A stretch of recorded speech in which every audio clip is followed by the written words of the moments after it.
জীবনে এমন কিছু কাজ রয়েছে যা আমাদের কখনোই করা উচিত নয়, যেমন আশা করা। যদি আপনি আশা করেন আর আপনার আশা পূর্ণ না হয়, আপনি খুবই কষ্ট পাবেন। এবার আপনি যদি প্রতীক্ষা করেন, করতেই থাকেন, আর সেই ব্যক্তি যদি না আসে, তাহলেও খুব কষ্ট পাবেন। আর হলো তুলনা। আপনি যদি তুলনা করতে যান, তাহলে এটাই ভাববেন যে হয় আমি বা অন্য কোনো ব্যক্তি, এই দুজনের মধ্যে কোনো এক ব্যক্তি নিকৃষ্ট। আর এই ভাবনাটাই হলো অনুচিত। যদি আমরা কথা বলি সেই সব বিষয়ে যা আমাদের করা উচিত, যেমন পরীক্ষা। এই পরীক্ষা সবসময় আমাদের আরো সফল করে তোলে, আরো শ্রেষ্ঠ করে তোলে, আরো উৎকৃষ্ট করে তোলে। আসন্ন মহাসংগ্রামের জন্য আমাদের প্রস্তুত করে তোলে এই পরীক্ষা। তাই এই পরীক্ষার থেকে কখনোই পালাবেন না, এর সম্মুখীন হন। আর হলো কর্ম। কর্ম করা কখনোই বন্ধ করবেন না। তুলনা করার বদলে কর্ম করুন, প্রতীক্ষা করার বদলে কর্ম করুন, আর আশা করার বদলে কর্মই করুন। জীবন সফল হয়ে যাবে। দেখুন, সবার শেষে সত্যি বলতে এই কর্ম আর এই পরীক্ষা, এই দুই আমাদের জীবনকে সুখী করে তুলতে পারে। আসুন আর আমার সাথে ভালোবেসে বলুন, রাধা রাধা। মানুষ তার জীবনে শিক্ষা এবং প্রেম, এই দুই লাভ করে তার মাতা, পিতা এবং গুরুর কাছ থেকে।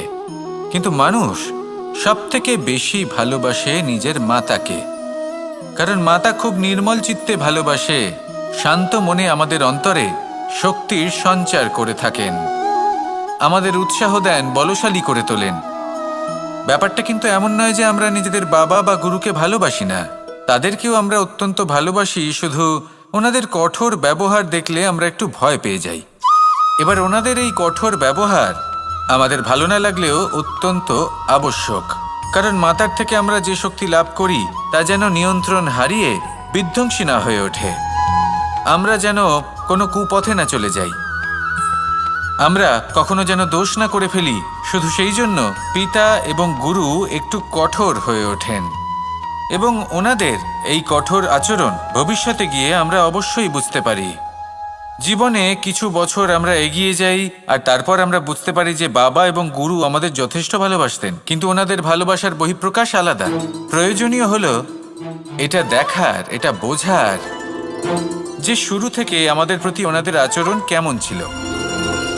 ওনাদের কঠোর হওয়ার পেছনে ওনাদের ভালোবাসাটা বোঝার চেষ্টা করুন, ওনাদের চিন্তাটা বোঝার চেষ্টা করুন, ওনাদের পথপ্রদর্শনের আড়ালে আপনার ভবিষ্যতের জন্য যে পরিকল্পনা ওনারা করেছেন সেটা বোঝার চেষ্টা করুন। তখন আপনারা বুঝতে পারবেন ওনাদের ভালোবাসাকে।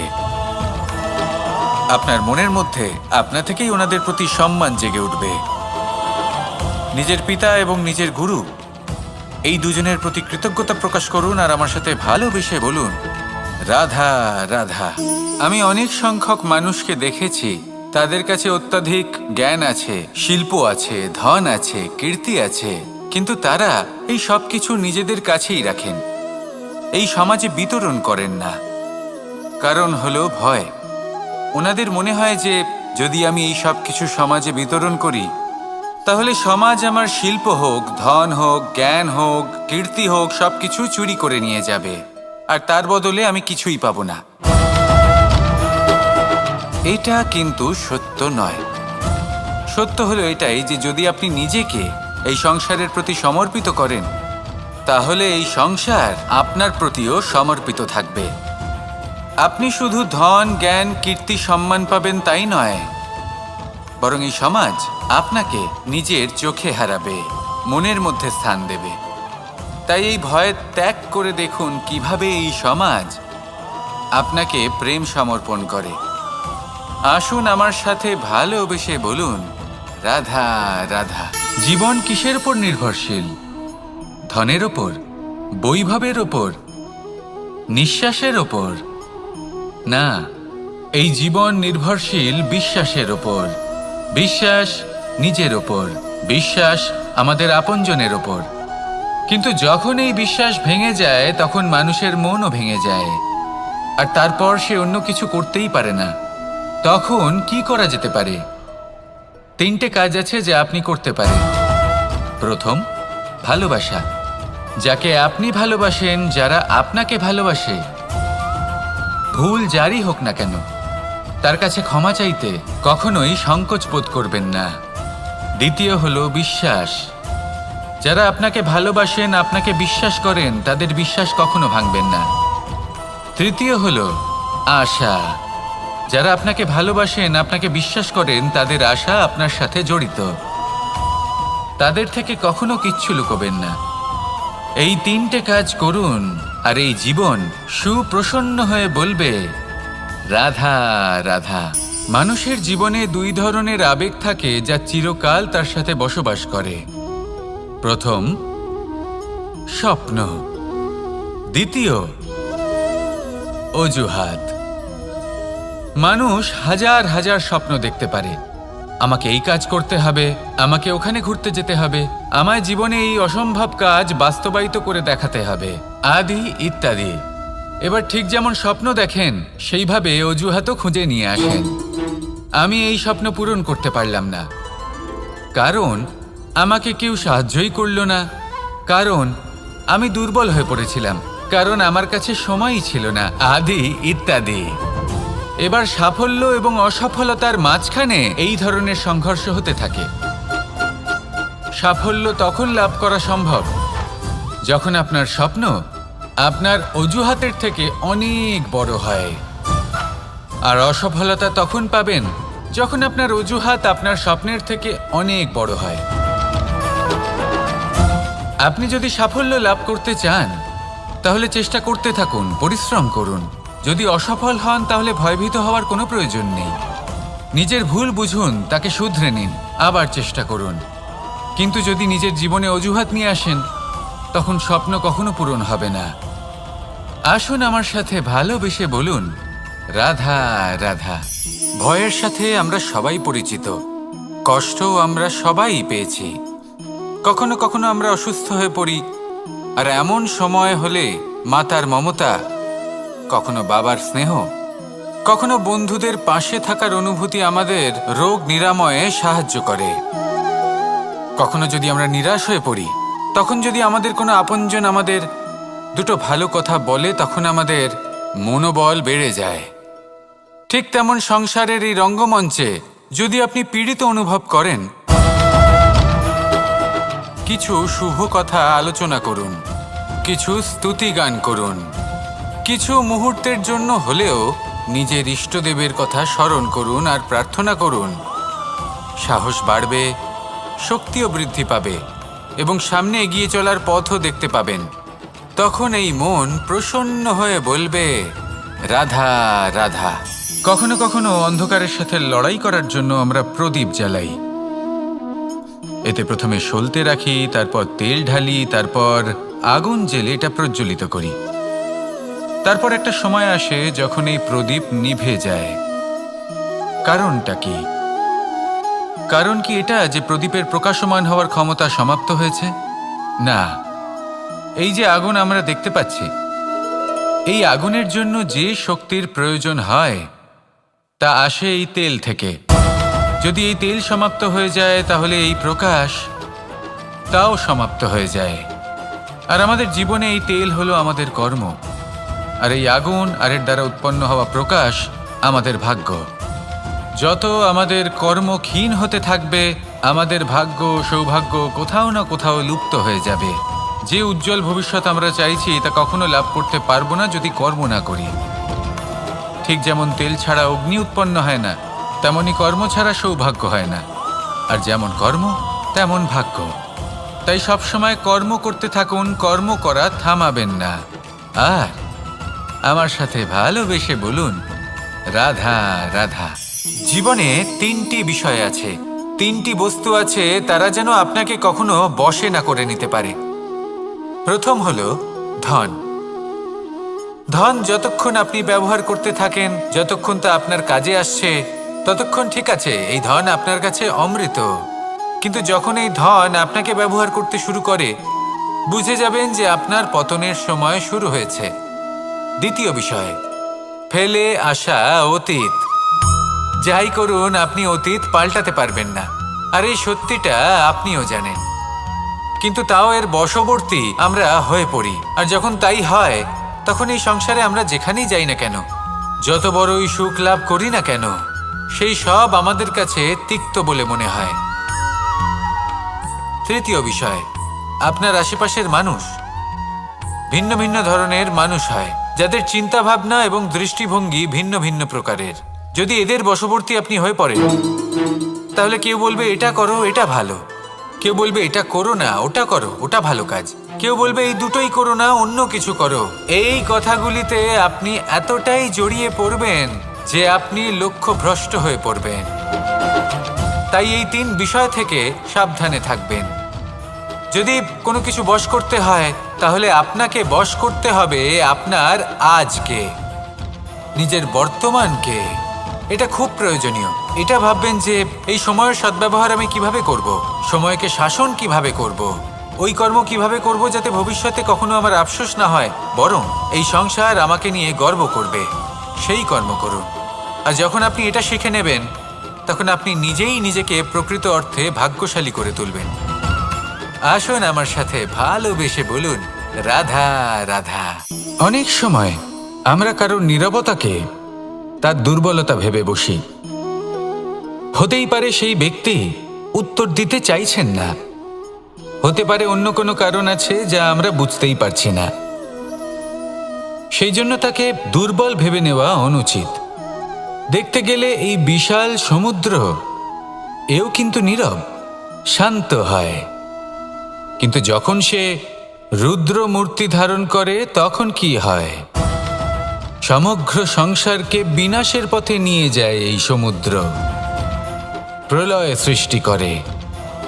সেই জন্য কারোর সহ্য শক্তিকে দুর্বলতা বলে মনে করবেন না। কারণ যদি এই নীরবতা নিজেকে ভেঙে বেরিয়ে আসে, তাহলে তা বিনাশের সমস্ত সীমা পার করে যেতে পারে।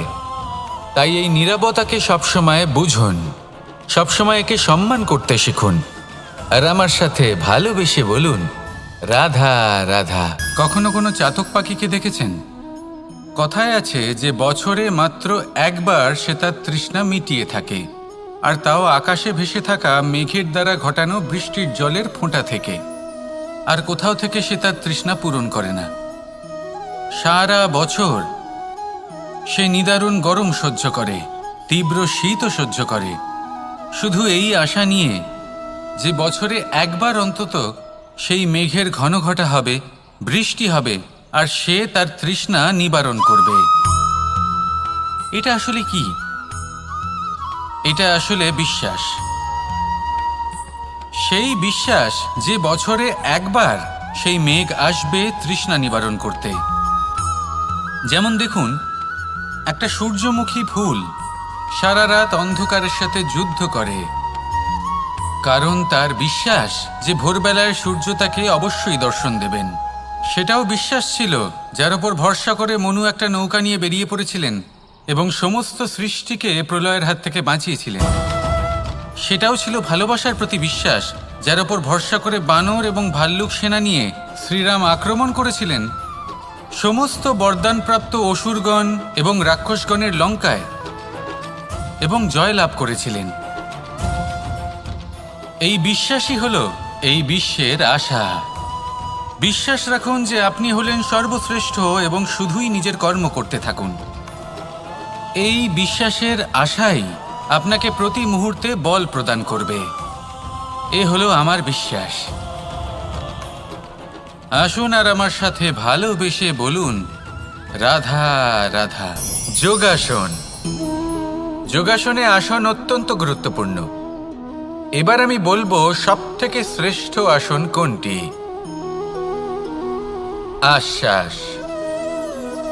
নিজেকে আশ্বস্ত করতে থাকুন যে আমি আছি, সব ঠিক হবে, যা হচ্ছে ভালোর জন্য হচ্ছে। এই আশ্বাস আপনাকে জীবনে এমন ধনাত্মক বিশ্বাস দেবে যে আপনি বড় বড় সমস্যার সমাধান করতে পারবেন। এবার যদি কথা বলি সবথেকে কঠিন সময়ের, তাহলে সেটা হলো বিচ্ছেদের, যা মা সীতাকে সহ্য করতে হয়েছে শ্রীরামের জন্য রাধা কৃষ্ণকেও সহ্য করতে হয়েছে। যে ব্যক্তি বিচ্ছেদের সময় সঠিক পথে চলে এসেছে সে জীবনে অনেক শ্রেষ্ঠ স্থানে অবশ্যই পৌঁছতে পারবে। এবার যদি কথা বলি সবথেকে জরুরি এবং গুরুত্বপূর্ণ সময়ের, তাহলে সেটা হলো সংযোগ। সকলকে সাহায্য করতে থাকুন। আপনি অন্যদের সাহায্য করে তাদের যত আনন্দ দিতে পারবেন ততটাই আনন্দ আপনারও জীবনে অবশ্যই আসবে। আসুন আর আমার সাথে ভালোবেসে বলুন, রাধা রাধা। সংসারে সকলে উঁচুতে উঠতে চায়, কেউ নত হতে চায় না। সবাই এটা মনে করে যে নত হওয়ার অর্থ হলো তাদের আত্মসম্মান এবং অহংবোধের বিরুদ্ধাচরণ করা। তাদের মনে হয় যে যদি আমরা নত হই সংসার আমাদের দুর্বল মনে করবে, তাদের শৌর্য এবং তাদের ব্যক্তিত্বের অপমান হবে। কিন্তু এটা কি সত্যি? প্রত্যেকবার নত হওয়ার অর্থ কি সম্মানহানি হওয়া? কখনোই নয়। আপনি নিজের জীবনকেই দেখে নিন। আপনার কোনো অমূল্য জিনিস যদি নিচে পড়ে যায় তাহলে তাকে কিভাবে তোলেন? সেই বস্তুকে তোলার জন্য আপনাকে নত হতেই হবে। আপনি বড়দের আশীর্বাদ কিভাবে লাভ করেন? আপনি নত হয়ে তবেই তাদের আশীর্বাদ লাভ করতে পারেন, তাই না? ভেবে দেখুন, আপনি একটা পথে হাঁটছেন, আপনি দেখতে চাইছেন যে আপনি সঠিক পথে হাঁটছেন কিনা, পায়ের নিচে কাঁটা পড়ে আছে কিনা। কিভাবে দেখবেন? আপনাকে সেই মাথা নত করেই দেখতে হবে। এর অর্থ কি? অর্থ খুব সহজ। প্রত্যেকবার নত হওয়া অনুচিত নয়, সেটা কোনোভাবেই সম্মানহানি নয়। পরিস্থিতি অনুসারে এবং যেখানে প্রয়োজন আপনি নত হতে শিখে গেলে আপনি অনেক কিছুই লাভ করতে পারবেন। জ্ঞান, মান, গুণ, বিশ্বাস। সেই জন্য প্রয়োজন এবং পরিস্থিতি অনুসারে নত হতে শিখুন, এতে অনুচিত কিছুই নেই। আত্মসম্মান থাকা অত্যন্ত প্রয়োজনীয়, কিন্তু তা যেন কখনো অহংকারে পরিণত না হয়। এই বিষয়ে অবশ্যই নজর রাখবেন এবং আমার সাথে ভালোবেসে বলবেন, রাধা রাধা। আমাদের জীবনে অনেক ধরনের ব্যক্তি এসে থাকেন। কেউ কেউ আমাদের সাথে থেকে যান, কেউ আমাদের থেকে দূরে চলে যান। কেউ ভালো মানুষ হন, কেউ খারাপ মানুষ। কিন্তু আমরা সবসময় সেই সময়টাকে নিয়ে দুঃখ প্রকাশ করি যখন আমাদের জীবনে কোনো খারাপ ব্যক্তি প্রবেশ করেন। তারা আমাদের খারাপ অনুভূতি দেন, দুঃখ দেন, কষ্ট দেন। আমরা সবাই তাকে ভালো মন্দ কথা বলি। কিন্তু কেন? এমন বিভিন্ন ধরনের মানুষ, খারাপ মানুষ, ভালো মানুষ সবার জীবনেই আসেন এবং সকলকেই একটা অমূল্য শিক্ষা দান করে যান। এবার আপনি নিজেই ভেবে দেখুন, জীবনে যখন প্রথমবার আপনি আগুন স্পর্শ করেছিলেন তখন আপনি একটা শিক্ষা লাভ করেছিলেন যে আমাকে আগুনের থেকে একটু দূরে থাকতে হবে। তারপর আস্তে আস্তে আপনি শিখলেন যে কিভাবে এই আগুনকে নিয়ন্ত্রণে রাখতে হবে। তারপর আপনি শিখলেন যে কিভাবে নিজের জীবনে তাকে প্রয়োগ করতে হবে, তা সে অন্ধকারে প্রকাশ লাভ করার জন্য হোক বা খাবার বানানোর জন্য। সেইভাবেই কোনো খারাপ ব্যক্তি যখন আপনার জীবনে আসে কোনো শিক্ষা দিয়ে যান, তার প্রতি কৃতজ্ঞ থাকুন। তার বিষয় খারাপ ভাবার বা খারাপ অনুভূতি নিয়ে থাকার কোনো প্রয়োজন নেই। সেই শিক্ষা লাভ করুন, ইতিবাচক মনোভাব নিয়ে জীবনের সামনে এগোতে থাকুন। কেউ নেই যিনি আপনাকে বাধা দিতে পারেন। আসুন আমার সাথে ভালোবেসে বলুন, রাধা রাধা। অনেক সময় আমরা জীবনে অনেক মানুষকে এমন বলতে শুনে থাকি যে আমি অসফল হয়েছি কারণ আমার সময় ভালো যাচ্ছিল না। আমি এই জিনিসটা লাভ করতে চাইছিলাম কিন্তু করতে পারলাম না কারণ আমার সময়টা ভালো যাচ্ছিল না। আমি আমার জীবনে ওই মহান কাজটা করতে চাইছিলাম কিন্তু করতে পারলাম না। কেন? কারণ আমার সময়টা ভালো যাচ্ছিল না। কিন্তু যে মুহূর্তে ভালো সময় আমার জীবনে আসবে আমি সব কিছু প্রাপ্ত করব। এমন প্রায় প্রত্যেকেই বলেন। আসুন একটা কথা বোঝা যাক। একজন মালিকে দেখুন, সে প্রত্যেক দিন গাছের সেবা করে, তাকে জল দেয়, তার যত্ন আত্তি করে। কেন? প্রত্যেক দিন সেই গাছ ফল দেয় না। সঠিক সময় এলে তবেই সেই গাছ ফল দেয়, কিন্তু প্রত্যেক দিন মালি তার সেবা করে, তাকে যত্ন করে। শুধুমাত্র তখন করে না যখন সেই গাছ ফল দিতে সক্ষম। আর যদি মালি গাছের যত্ন প্রতিদিন না করে তাহলে হয়তো সেই গাছ ফল দিতেই পারবে না। এটাই হলো আমাদের জন্য একটা শিক্ষা। যখন সময় আমাদের জন্য অপেক্ষা করে না, তখন আপনি সময়ের জন্য কেন অপেক্ষা করছেন? ভালো সময়ের জন্য অপেক্ষা করবেন না। ভালো এবং শুভ কর্ম দ্বারা ভালো সময়কে নিজের কাছে টেনে আনুন। নিরন্তর কর্ম করুন, পরিশ্রম করতে থাকুন। শুভ সময় আপনা থেকেই আপনার কাছে আসবে। আসুন আমার সাথে ভালোবেসে বলুন, রাধা রাধা।